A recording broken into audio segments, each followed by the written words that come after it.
सर्वसामान्यांच्या हक्काचा आवाज जागर जनस्थान। नाशिक महानगरपालिका साजरा करत आहेत स्वच्छतेचा हरित कुंभ। मित्रांनो, आज प्लास्टिकचा वापर हा आपल्या जीवनाचा अविभाज्य भाग झाला आहे, पण यामुळे पर्यावरणाला तर हानी होतेच, शिवाय आपल्या आरोग्यालाही याचा धोका होतो। प्राणी मात्रांचे, जलसाठ्यांचे, पर्यावरण व आरोग्याचे नुकसान होण्यापासून थांबवण्यासाठी प्लास्टिक पिशव्यांना नाही म्हणा, कापडी किंवा कागदी पिशव्यांचा वापर करा। आपल्या छोट्या बदलांमुळे मोठा फरक पडेल, शहरे स्वच्छ व सुंदर होतील। चला, प्लास्टिक मुक्त जीवनशैली स्वीकारूया आणि अस्वच्छतेवर मात करूया। नाशिक महानगरपालिका नाशिक तर्फे जनहितार्थ प्रसारित। धुळे शहरासह जिल्ह्यात उन्हाचा कडाका वाढला असून थंडगार पाण्याचं माठ घेण्यासाठी नागरिकांनी खरेदी केली आहे। उन्हाची चाव लागताच कुंभार बांधवांनी माठ बनवण्यास सुरुवात केली होती।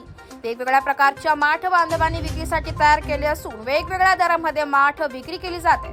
उन्हाळा लागल्याने नागरिकांनी फ्रीजचं पाणी पिण्याऐवजी माठातलं पाणी पिण्याला प्राधान्य दिल्याने नागरिकांची पावलं माठ खरेदीकडे वळले।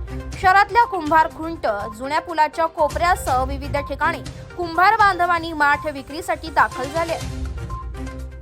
शांताराम लाला चव्हाण, आपलं लोकांना आता उन्हाळ्याची चाहूल भासू लागलेली आहे। लोक थंड पाण्याचे माठ मागतात, फ्रीजमधलं पाणी नाही म्हणतात। फ्रीजमधलं पाणी जर पिलं तर मग त्याचा आत्मा गार होत नाही किंवा सर्दी येते किंवा खोकला येतो।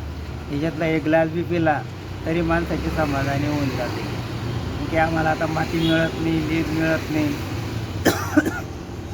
सगळ्या गोष्टींचा तुटवडा होतो आहे। तरी यावर्षी माठाची किंमत कमीत कमी 2 अंड्याचा माठ 250 रुपयाला, 1 अंड्याचा माठ 150 ते पावणे 200 रुपयापर्यंत किंमत आहे।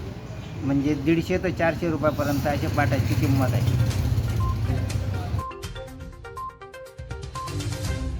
जागर जनस्थानसाठी प्रतिनिधी रूपक बिरारी, धुळे।